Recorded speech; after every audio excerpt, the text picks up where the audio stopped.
there's an unspoken thing that, well, we've spoken about it a lot, but I think we could definitely speak about it more, that actually holds most people back from getting anywhere in life and in business, and that is what's going on in here, isn't it? The 6 inches between our ears. The mindset.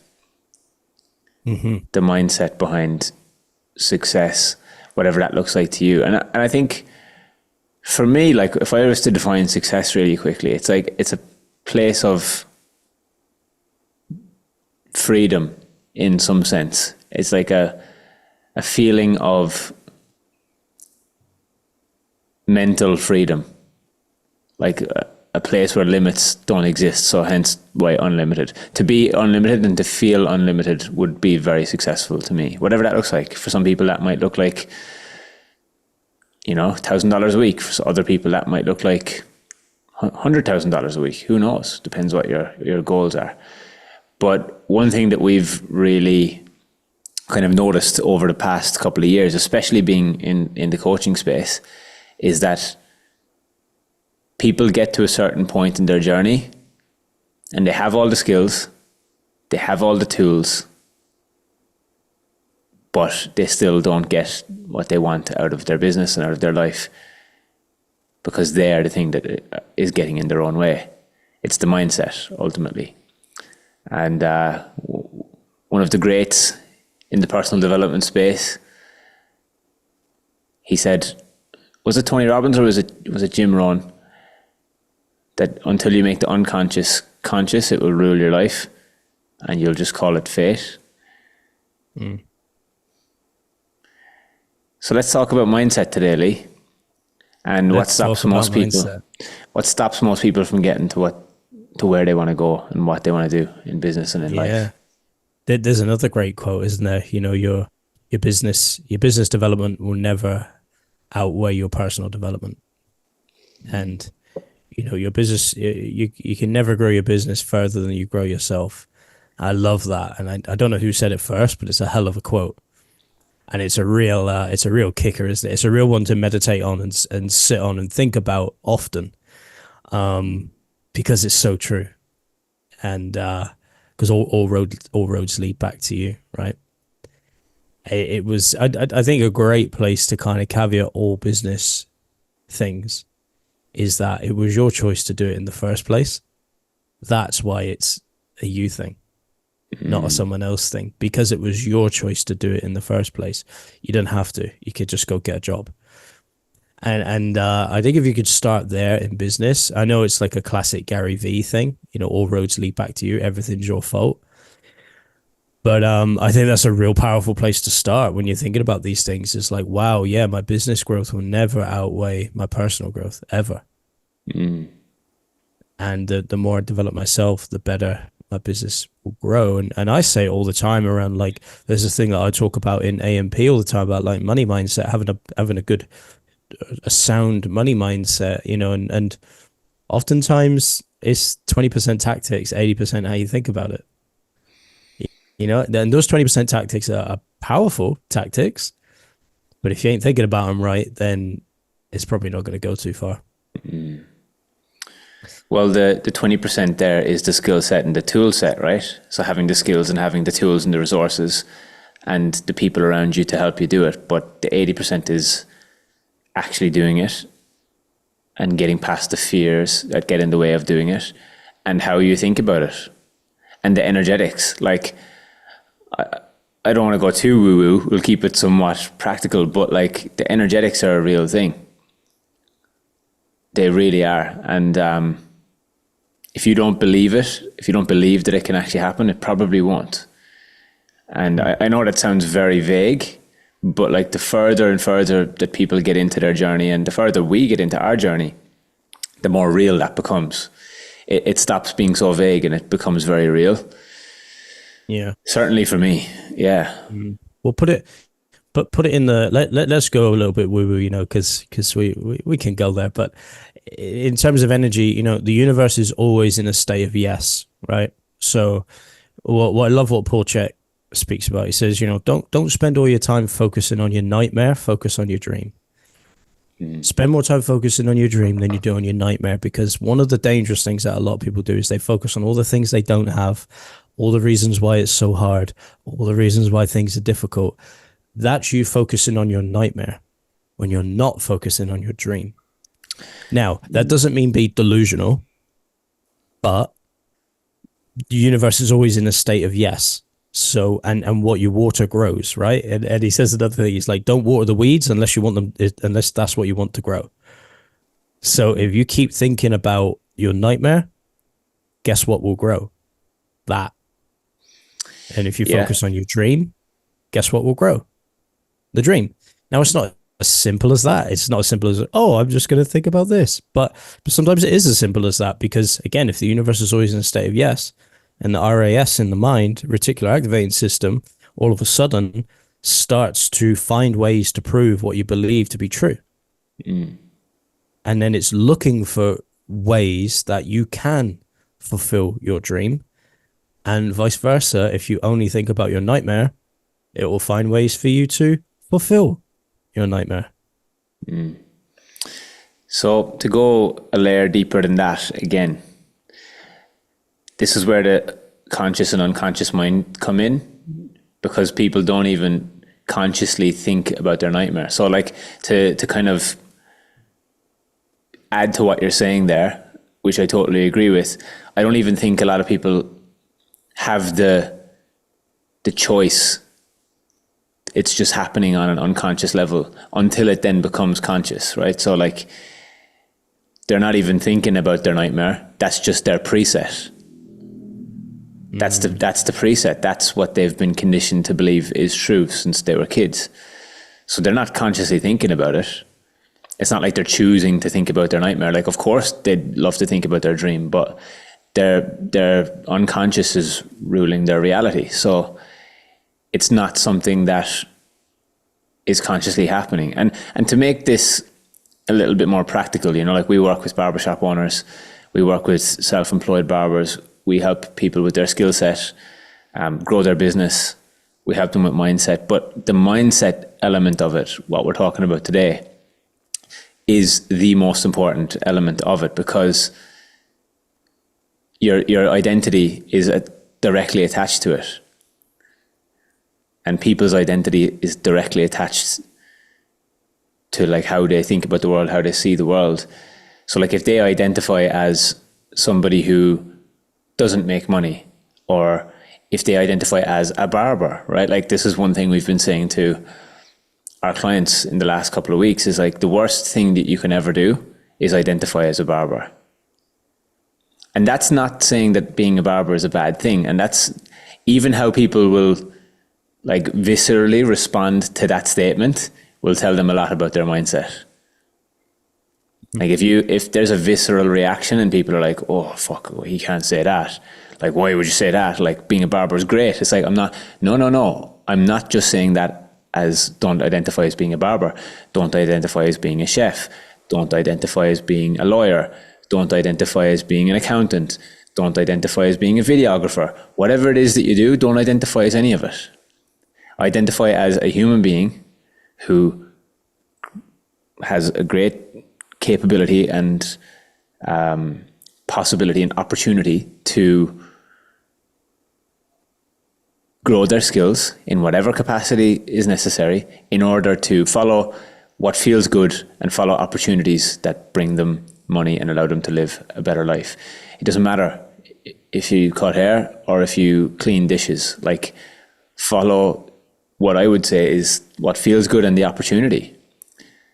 So like sometimes when people put the walls up around being a barber, they close down opportunity to see what else is possible for them. So like we said to one of our clients during the week, it's like, if you only look at the four walls within your barbershop as your potential, that's going to be your reality. Whereas it's the whole thing of like, if you're to give somebody different vehicles to get to a different place in a different time, they would choose differently. Whereas if somebody has 4 chairs in their barbershop and they think that that's life, that is the reality of the situation and the universe, that's all they'll ever think about. It's the exact thing of like, you know, when you put a spider on the ground or whatever and you draw a circle around them and they don't go outside the circle.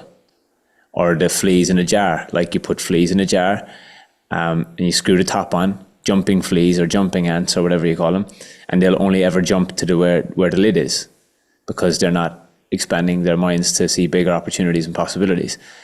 Now, you can't expand your mind that way unless you've been around people who show you that it's possible and it's different, and you consistently expose yourself to those environments.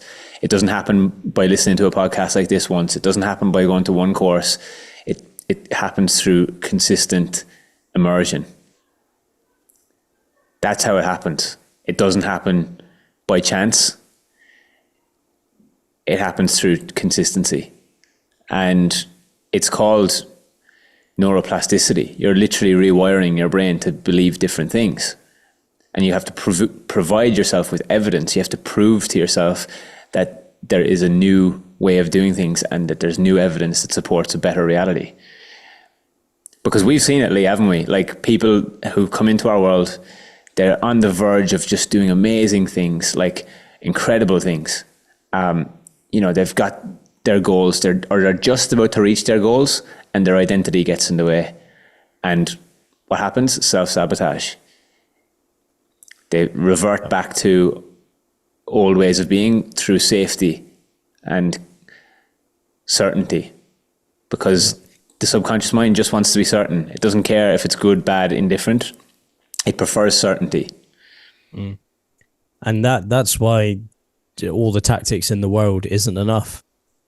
And I think that's what a lot of people search for, is tactics. Oh, just give me the things. Just tell me what to do. Just give me the things. Tell me what to do.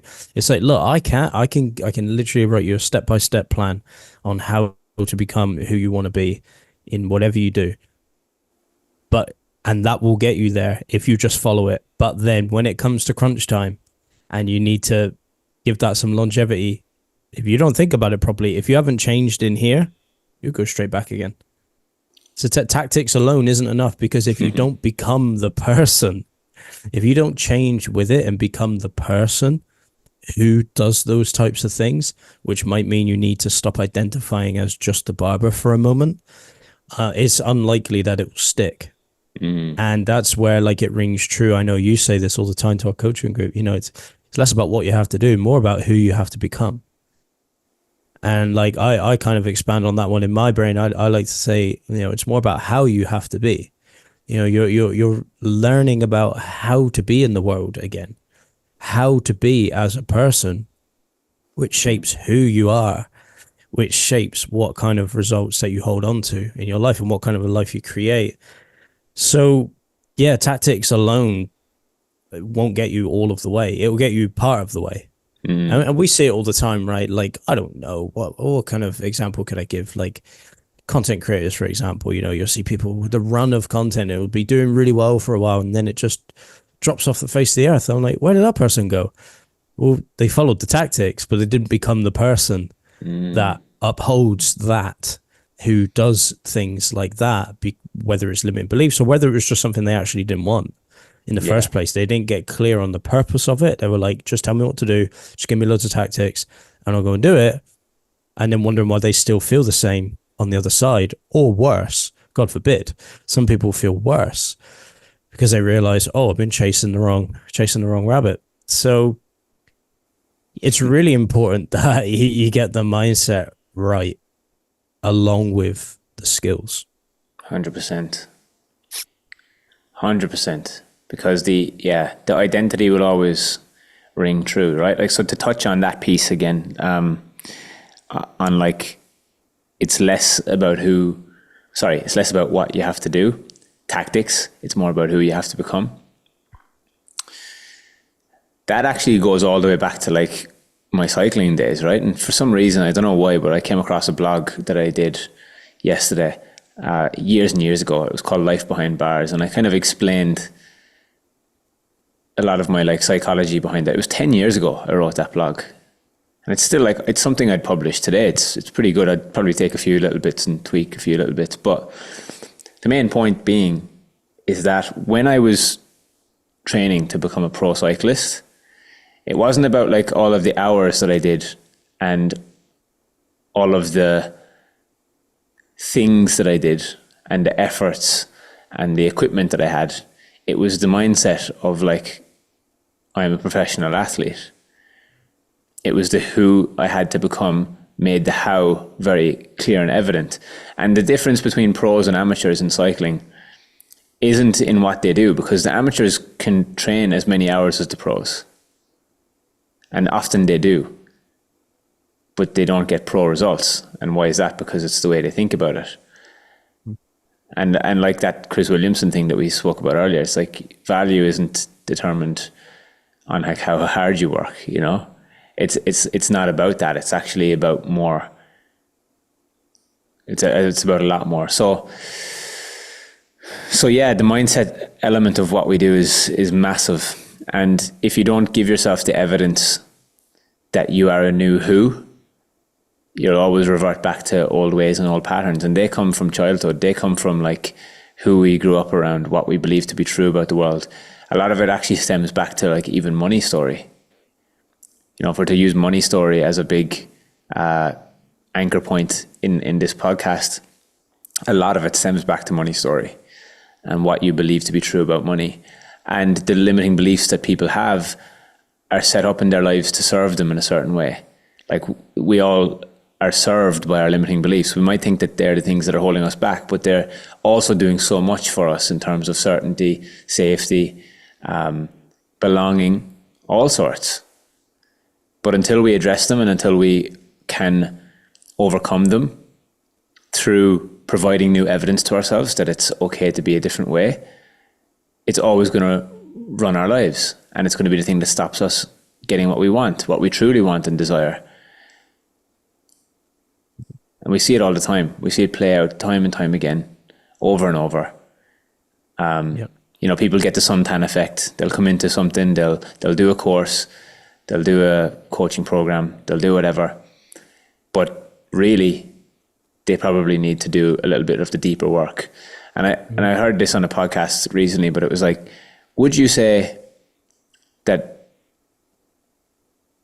what's the best way to put this? It was like, is it fair to say that you will never reach the level of success or potential that you're capable of if you do not commit to doing the inner work? And I would say that that's very, very true. There's no chance, like there's no way that like I would be able to do what I'm doing now or what we're about to do in the future if we hadn't committed to like doing the inner work in terms of like actually looking at ourselves. And that doesn't mean the inner work is done either, by the way. It continues to evolve. There's this thing called the hero's journey. It continues to evolve. The hero's journey is something that is a repetitive cycle, and it goes layers and layers deep. Even up to this week, I've revealed some limitations and limiting beliefs that I've had based on my childhood trauma, essentially. So I had to go back and do some inner child kind of work this week, you know, that's kind of related and connected to worth. Now, if that's not looked at, that's going to show up in forms of self-sabotage in our business later, which is crazy to think. It's wild to think that that's what can come up in business. It's like, no, just follow the tactics, just do the things. It's like the unconscious mind is crazy. The things that it will do and the conditions it will create for you to fail just to prove to yourself that you're right is insane. Yeah. I heard a great one about the unconscious, and we were speaking about this off camera, but it's so strange, you know, the unconscious, let's call that the ego kind of sits in the subconscious, unconscious realm of like, it operates in the present. That's why it's always trying to prove itself right, but it's based on the past, which is, you know, there's that line that I love. I think Peter Crone says it, you know, past hurt predicts future pain or something like that. And it's like, so that in the middle is the ego that sits in the present, and it's not taking a stock of like the bigger picture. Now, on a soul level, the soul can see the big picture, but the soul, there's a step between us and connecting to the soul, and that's the ego, and that one's in the present trying to navigate and keep us alive. And that's why it's trying to make these decisions, whether good or bad. It doesn't care. It just wants to be right. It's fictitious by design. And I love whoever said that. I think, again, it's Peter, that's a Peter Crone line. The ego is fictitious by design. It just wants to be right. It doesn't care how it's right. It just wants to be right. But it's based on past story. So becoming aware of that is the most important. And that's why it can lead you astray, because it might not always be giving you the right advice. It might not always be giving you the best advice of like, okay, it's going, oh, this is what kept us alive in the past. Whether that's right or wrong, it doesn't care. I just want to be right. But is that going to be a good thing moving forward? And is that holding me back? And I was deep in this on myself a little bit while you were talking there, and like thinking, where does it come from in us? Like for me, I think I've always been kind of encouraged to know that I can do most things if I put my mind to it. And I think that's like a baseline inner work. That's a baseline story for myself. It's like, I don't know what it is in me. I have this knowing that I can do most things if I put my mind to it. And that's a part of the who do you have to be. Well, firstly, you have to be a person that believes that they can do most things if they put their mind to it. Now, that's something that's out of your control as a set point. If you weren't encouraged like that as a kid, then, you know, you're not going to have it naturally, but you can go and put that story in there. You can go back and rewire it. It's just, again, about building evidence. And that's why, you know, I don't mind sports and competitions for this. You know, it's a moment to give yourself that proof and evidence of like, oh shit, I can do stuff. You know, it's less about the validation and more about rewiring an old story in there to actually free yourself up in the future, to give yourself, you know, a moment and give yourself the grace to actually go forward and do things and become, like you say, the new who. So I think that's really important to think about as well, is like trail it back to like, what is your set point? Do you have a story of I can do most things if I put my mind to it? Or is that not the story? Is it the opposite? People like me don't have things like that. Nah, people like me can't do things like that. You know, and this is all, I'm really just processing this right now. Like when we went back to the UK this year, you know, I was really observant of the mindset of the working class, like, because I come from a very working class town, right? And most people I know, we all grew up in the same communities and the same environment. And, you know, there's a few people that kind of got away. And I feel like I was one of them. And I think it's that. I think it's like, you can do things, you know, if you put your mind to it. And that's a differentiating factor between me and some of the, like, the people that I know, is like some people actually don't believe that they could do things, because when the conversation of business comes up, or when the conversation of making a lot of money comes up, the conversation has the energy of, yeah, that's a nice story, Lee, but remember, people like me don't have things like that. Or, oh, business, entrepreneurship, oh, that's reserved for a different echelon of people. It's like, no, you can do most things if you put your mind to it. And just having that implanted has done me massive favors. And that's been an undercurrent of probably everything I've done in my life. Now, realizing that is like, whoa, yeah. I still have it today. I'm like, you know, when we go to Fiji and we see people making $1 million a month, I'm like, no, I can do that. If I put my mind to it, I can do that. Yeah. I don't see those people and go, oh, that's a nice story, Dave. Like, good for you. But people like me don't have things like that, you know? It's like, no. That might creep in sometimes with like the amount of money. It's like, whoa, that's a lot of money. But then it doesn't take long for me to flick back the switch and go, but people, I can do things like that if I put my mind to it. But if you draw the line between like what they do and what they receive, it's not like they're doing that many more things than us. It's just they're finding higher leverage things to do, and they're just looking for different opportunities and potentially better opportunities than we are, you know? So, and better is subjective, you know? Like it's not always, it depends what you want for your life as well. You know, just because someone's making $1 million a month or whatever doesn't mean that they have a great life. And that's something as well to like monitor, like why we're chasing those things. Because, for us right now, it's very easy to keep going and keep striving and keep chasing things. But, I put out a thread last week and I said, on the thread, I was like, I sometimes wish that I could be more present and actually enjoy what I've built and created, because the things that I have now were once things that I said would make me happy. And if I was to look at what I'm doing now, a couple of years back, I would probably have told you like, no way, like not a chance. So like, yeah, I'm not content with everything yet. I'm certainly happy.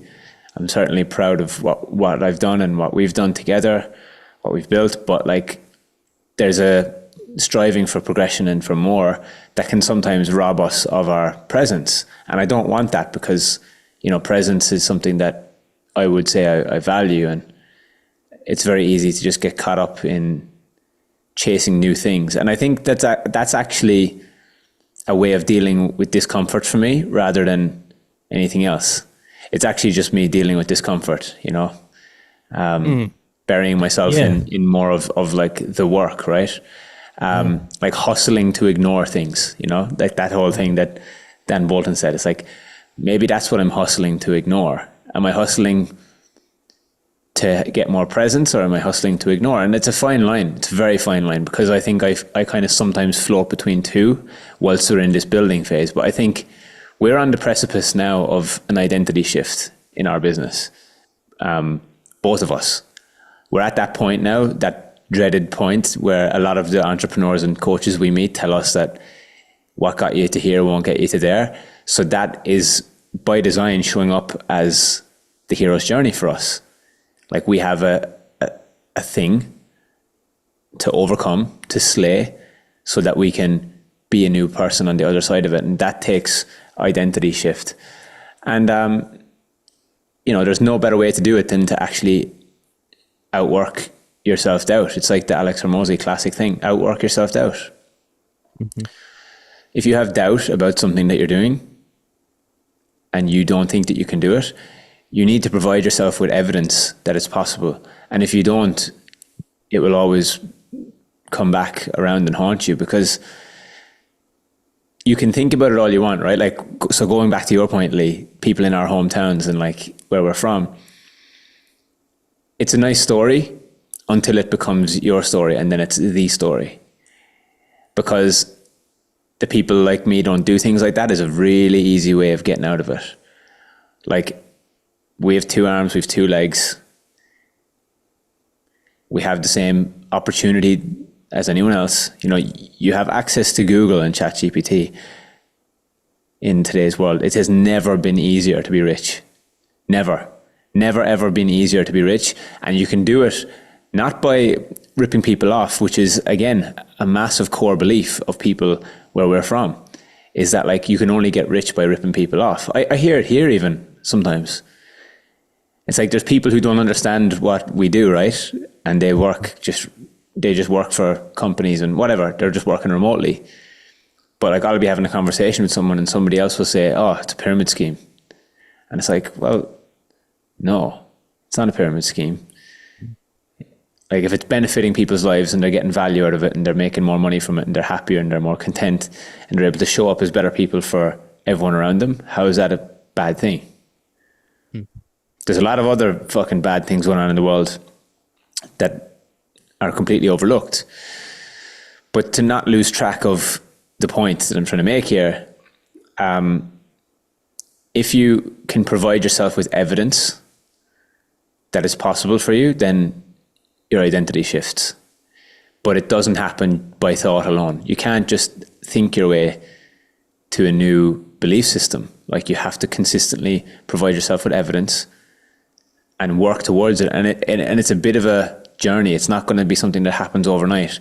And I think this is what confuses people, or actually probably stops them from going after it at all, is the fact that it's going to take a bit of time and it's going to take a little bit of work. And that might look like, for some, they might be a lot closer than others. But that could be a lifelong journey. That could be a lifelong hero's journey. And our life is one big hero's journey. It doesn't stop, right? It doesn't stop. That's the thing to really explain to people is like, once you're done with one hero's journey, not long till another one begins, you know? Yeah. And I mean, this is the thing, right? Like, what is the opposite? What is the opposite of not going after what you truly want? Settling for what you currently have and settling for the standards and expectations of everyone around you and what their ideal future is for you and what they look at as what's possible for you. So it's really important as well that like we find people that we want to be like, or we like the way they live, and we connect with their values, and we listen to those as the North Star. We don't listen to just anybody and everybody. We even have it this week, right? Like one of our coaching clients put out the fact that she was doing a course and somebody's coming in with limitations on like how much it costs, right? It's like, no, like, yeah. And I mean, it's very affordable, very, very affordable.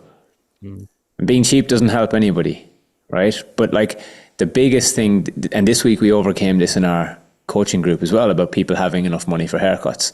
And this is all stories. These are all like belief systems and stories that people have heard from other people's limitations, egos, belief systems. But a lot of the time people aren't even brought to question things, right? So, for example, when we were in London this year doing the workshop, we were talking about the pricing of haircuts with the client that I was cutting.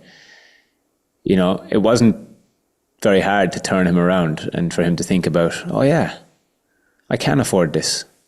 Because if you tell yourself you can't afford it, if people say, oh, fucking hell, I even heard it here the other day, bro. It's crazy. Someone was saying, oh, the haircut prices here have gone up so much. It's like they're gone from 200K to 280K. That's like $20, $28. It's like, come on, guys. Are you really telling yourself that story? Are you really telling yourself that you can't afford an extra $8? If that is showing up there, where else is it going to show up? And it's never about what is happening right there and in that moment. It's where else is that showing up?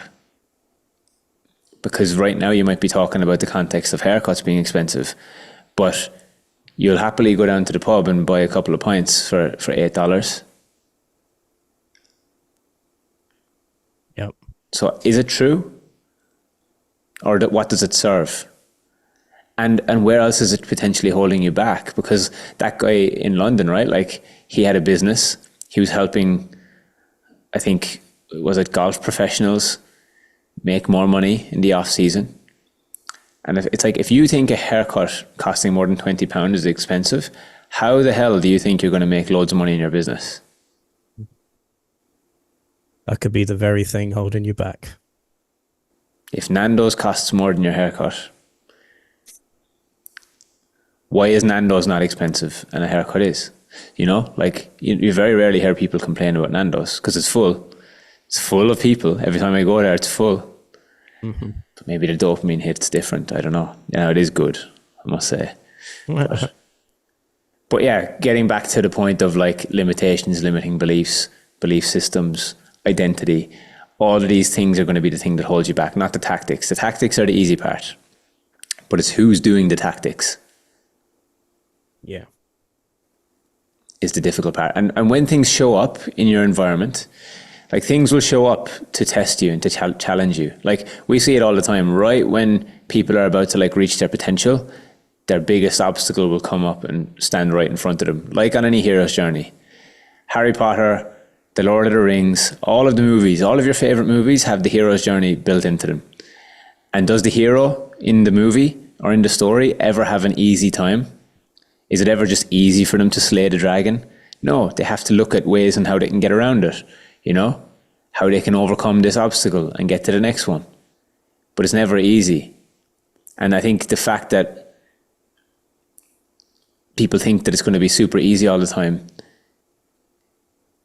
it stops them from going after it. But then at the same time, observing my own language here as well, is that sometimes it can be easy, and that's actually the thing that scares people as well. So it's this fine line and balance between dancing between like the ego and unconscious mind and conscious mind, because we've also experienced and seen people make their lives and businesses so easy that they unconsciously find ways to make it more complicated just to prove that it can't be done. It's really weird. Or is it all a perspective thing again? Like, you know, it's the whole thing of growth. Like, you can't grow if you don't stretch yourself, you can't grow. Like, if you don't put your, like, it's like going to the gym. If you don't put your body under pressure, you can't grow. So is it a perspective thing? Are we just trying to get around the fact that things, it's just a function of growth? It's like things have to be hard before they get easy. You have to be stretched before you can grow. You have to be under pressure before you can grow. It's a spiral, yeah. And I love it. And we spoke about that in our coaching group the other day, like the energetics of something moving in a certain direction. Like if energy moves in a spiral, it goes up and down and up and down and up and down. It has to come back before it goes up again, come back before it goes up again, even something going along sideways. So yeah, I think some people are just trying to dance around the fact that pressure is one of the prerequisites of growth. If you don't put the body and the mind under pressure, you can't stretch it to grow. And that's okay, but and I get it. I get why you would want a life of ease, and depending on your stories, what that pressure kind of triggers in the body. But guys, we've got to take some responsibility here. We're in a responsibility pandemic here. Like, take some responsibility for your growth.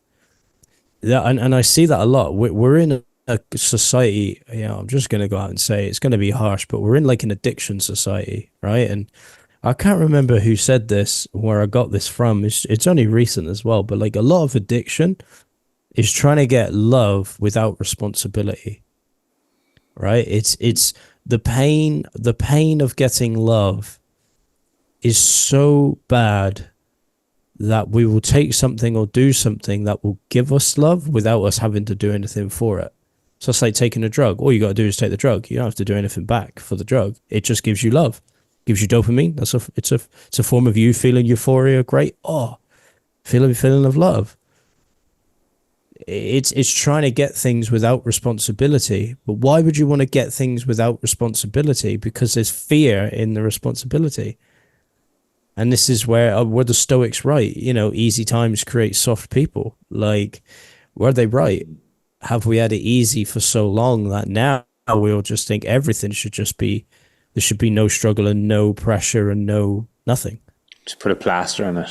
That's it. Yeah, yeah. And like, you know, Paul Chek says a great one as well. Like, you know, chaos precedes great change. You know, and I see that as like pressure precedes growth. Like it's you need something to trigger the growth, and without it, nothing grows. And some people will challenge that. Oh, why does everything have to grow? It's like, well, I don't think you can fight it. If you want to change the word from grow to change, then the world is in a constant state of change. Everything is in a constant state of change, always. So that's where it's really important, like, to think about that stuff. Is like, we can't avoid the fact that pressure is an inevitable part of life and growth and change, and we have to take responsibility for that. Like, I think the faster you can step into it, be like, oh, this is just part of the process. My perspective here is I'm just trying to dodge it. I don't want this. I don't want. Okay, well, but you got this far. You survived to now. Like, think of all the hard things you've done. It's that classic saying: the hardest thing you've done in your life is the hardest thing you've ever done. And you survived that. Yeah. So, you know, are we trying to dodge the fact that things are inherently challenging and stretching? Yeah. Well, I mean, look, it's very cliche to say, but if it was easy, everyone would have it, right? And nothing that is worth having is going to be easy. You know, tension is the chemistry of change. Like, you're going to feel some sort of tension in order for you to change. Like, you don't get your dream body or your dream life or your dream business by doing what everybody else does. You have to do it the way that you want to do it, but you also have to stretch yourself beyond certain limitations and limits.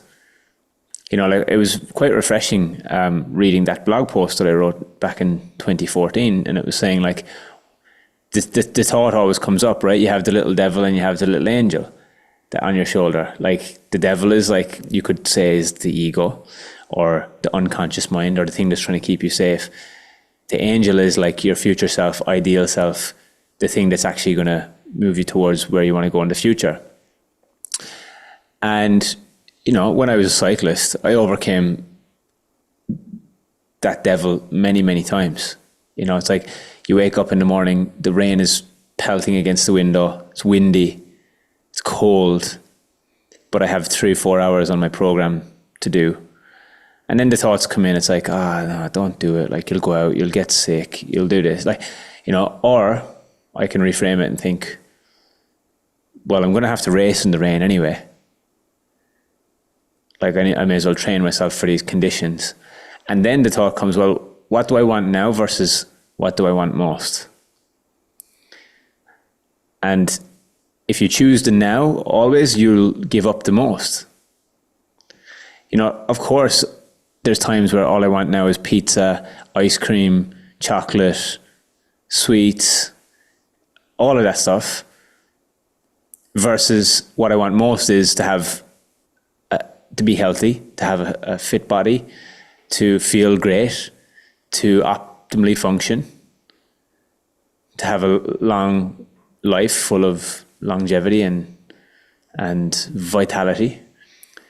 And is the pizza and is the treats and is all of that stuff going to give me what I truly want most? No, it's not. So I have a choice to make in that moment. There's a choice. And if we can't resist that choice, if you can't resist the chocolate at night, good luck having your dream life and dream business and dream body. Good luck. And it manifests in such simple ways. And I'm not perfect by any means. I love a little treat. But you can tell when somebody is consistent, and it shows up in all areas of their life. And that's a mindset thing as well. It's having the ability to, like, say no, and having the ability to, like, look at yourself and act as your future self. Because that's the thing, right? Like, 10x is easier than 2x. Right now, we're thinking about, like, our business from a let's operate as if we're at $100,000 a month kind of figures, rather than what we're currently at. Because what got us to where we're at isn't going to get us to where we want to go. Because what does it require? An identity shift. And what does an identity shift require? Belief system shift. And what does a belief system shift require? Evidence shift. And what does evidence require? Action. You got to take some fucking action, and new action. You can't provide yourself evidence without new action. You have to do new things. Just doing more haircuts, for example, isn't going to solve it. Just doing what felt comfortable up to now isn't going to solve it. You have to do new things, and your new life is going to cost you your old one. That's one of your favorites, Lee, isn't it? Your new life is going to cost you your old one. And you got to sometimes, that comes with letting people go as well as everything else. Sometimes you got to just move forward. You can still love those people. You can still have them in your life. A lot of them are going to be your family members, unfortunately, because that's what happens when people listen to the unconscious mind. When the limitations and limiting beliefs comes up, they'll look for people to confirm the reality to them. So they'll go and find the low-hanging fruit, the people in their lives who they know will confirm their beliefs for them, even though they know deep down that it's not true, or that they want a different reality. They'll find people to confirm it for them. Say, oh yeah, of course, like, you know, it's fine. You don't have to lose the weight. Like, you're fine being, like, it's okay to be fat. Like, you know, stuff like that. That's just one example of it. So they'll just find somebody else who has the same belief system and confirm their reality. And it's like, come on, guys, you know, like, we say this to our clients all the time. It's like, you know what you need to do. I don't have to tell you. You know that what's stopping you from and what's holding you back right now. And it's less about what you need to do. It's more about what you need to stop doing and what identity and limitations you have to let go of. And that's tough because it's a shedding. It's a shedding of who you were. What the walls that kept you safe for so long are now starting to come down. And that is scary. But I tell you, it's liberating. On the other side of that, it's very, very liberating. And if you put yourself in an environment where safety is held for you in those types of moments where you can be around people who are also doing the same thing, wow, it's very healing. And you'll make way more money doing it too. So I'd recommend it. It's good. Yeah, because once you know all of that, if you're doing the opposite, it's a choice at that point. And no judgment on your choices, but you can choose, as if it's conscious, you can choose to be whatever you want to be or want to do. But the caveat there is you just can't complain about the results that you get. So if you're choosing a certain life consciously, you then can't complain about the results you're going to get, because if the moment you complain, guess where I'm going to take you? Straight back to the start. You need to think about this differently then. Yeah. If you're going to choose a certain thing and also complain, we gotta sort out the way you're thinking about it, because it just doesn't work like that. That's it. Once you see it, you can't unsee it as well. That's one thing. It's like when the awareness comes, if you choose to ignore it from there, then it's your choice. And if something is your choice, it's your responsibility to change it if you want to. No, you don't have to. This is just some stuff that, like, if you want a different reality to the one that you currently have, you're going to have to do different things. You're going to have to do different things and be a different person. And a lot of it isn't like, you don't have to do that many different things. A lot of it's in how you think about it. You have to think about different things. Think about Napoleon Hill's famous book. It's like one of the most well-known books of all time. It's called Think and Grow Rich. All you need to know about the book is that title. That's it. Isn't it funny, at the start of the book, it's like he says it loads of times. He's like, you've already got the lesson, but you just don't realize it yet. And I'm just like, what the fuck? Like, things are hidden in plain sight. That's the lesson he's trying to teach you. It's like, it's actually hidden in plain sight. Yeah. Everything that you're after in your life is hidden right there in plain sight, right in front of your face. You know where my mind goes as well is like, I want to leave people with something practical. It's like, honestly, I think in my own, I can only speak for myself, and maybe you will agree with this. One of the fastest ways, two things you can do to start thinking differently.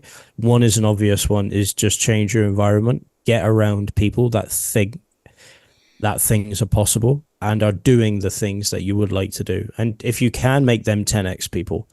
Try and find people that have done stuff like 10 times what you want to do.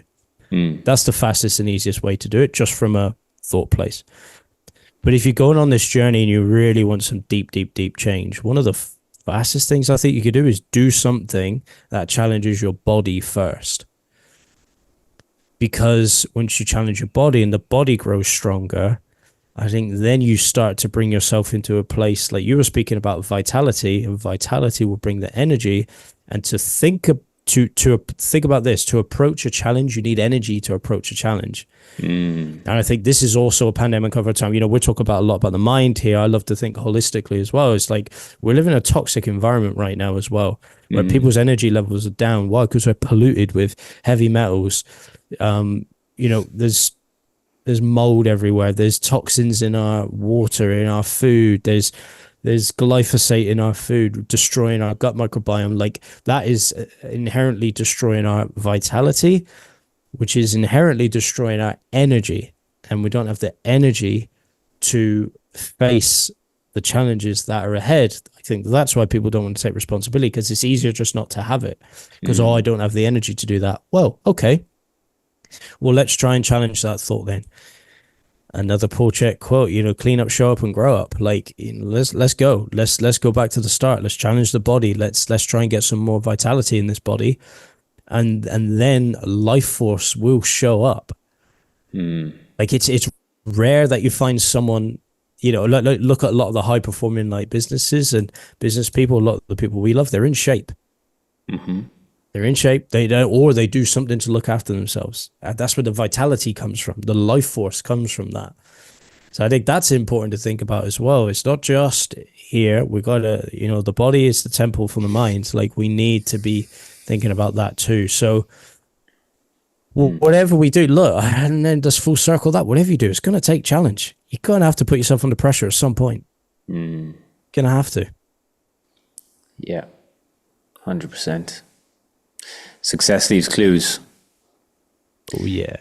Success leaves clues. Just look at what people are doing that you admire and want their lives, and just pick up on their algorithms and trends and say, okay, well, what does that person do? Well, he looks like he's in shape. Maybe I should just get in shape.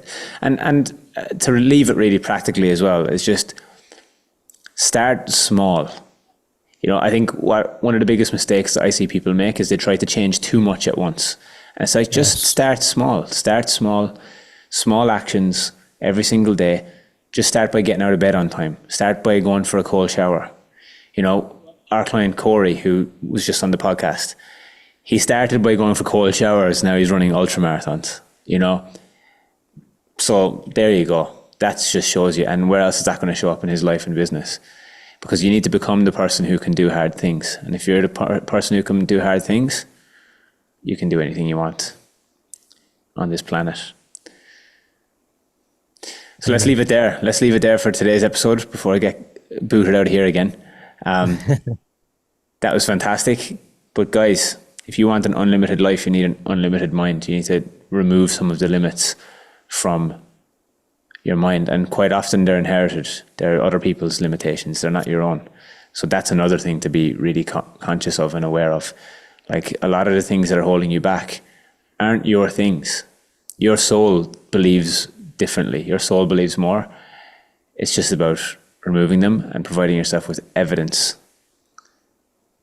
And evidence sometimes comes through the body first, like Lee was saying. So go for runs, go for walks, get strong, get fit, get healthy, and watch your life change forever.